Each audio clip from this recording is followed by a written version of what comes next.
L'Afrique de l'Ouest ne manque pas d'eau. La région reçoit plus de 1000 milliards de mètres cubes d'eau douce renouvelée chaque année, soit plus de 4000 mètres cubes par personne et par an. Et pourtant, 102 millions de personnes en Afrique de l'Ouest, 31,5% de la population n'ont pas accès à l'eau potable. Car l'Afrique de l'Ouest connaît des déficits chroniques. Au niveau climatologique d'abord, les précipitations sont inégalement réparties dans le temps et dans l'espace. Au niveau de la connaissance de la ressource, le potentiel hydraulique est bien souvent méconnu des administrations. Au niveau stratégique, les investissements ne sont pas à la hauteur de l'enjeu que représente l'eau dans la région. À cela s'ajoute une population qui augmente plus rapidement que le développement économique. Elle devrait doubler d'ici 30 ans. Et donc, les zones urbaines s'étendent, grignotent la forêt et ruinent les nappes phréatiques.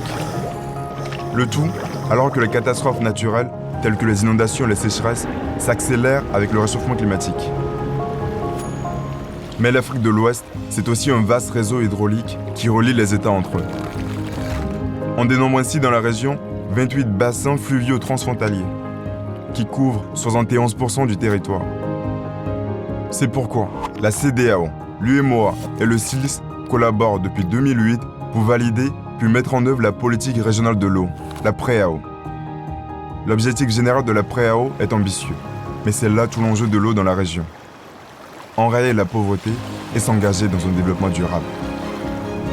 Car une meilleure gestion de l'eau favorise le développement économique, le respect de l'environnement et l'équité sociale. Pour cela, des axes stratégiques ont été pensés. Une meilleure gouvernance à travers la gestion participative des ressources, entre les États, organismes de bassins et sociétés civiles. Plus d'investissements pour une meilleure connaissance et protection de la ressource. Une plus grande coopération transfrontalière afin d'éviter des conflits. Chaque État membre est invité à valoriser son potentiel hydraulique et à le développer à travers une politique nationale ambitieuse et cohérente avec la PREAO. Aujourd'hui, malheureusement, seuls 10% des surfaces irrigables de la région sont valorisées. Si chaque partie prenante s'engage pleinement à la mise en œuvre du plan d'action de la PREAO, les progrès seront nombreux en Afrique de l'Ouest. Nous aurons un meilleur accès à l'eau potable et à l'assainissement. Nous aurons de meilleures infrastructures qui garantiront plus d'électricité et plus de surfaces agricoles. Notre ressource en eau sera mieux protégée. Le sol et les nappes phréatiques pourront alors se régénérer pour retrouver leur qualité d'origine. Les besoins de base, tels que cultiver, boire, se laver ou encore se soigner, seront assurés avec le renforcement de la sécurité alimentaire et un développement durable et prospère. C'est en tout cas le nouveau visage de l'Afrique de l'Ouest que la CEDEAO, l'UEMOA et le SILS dessinent du même main depuis 2008.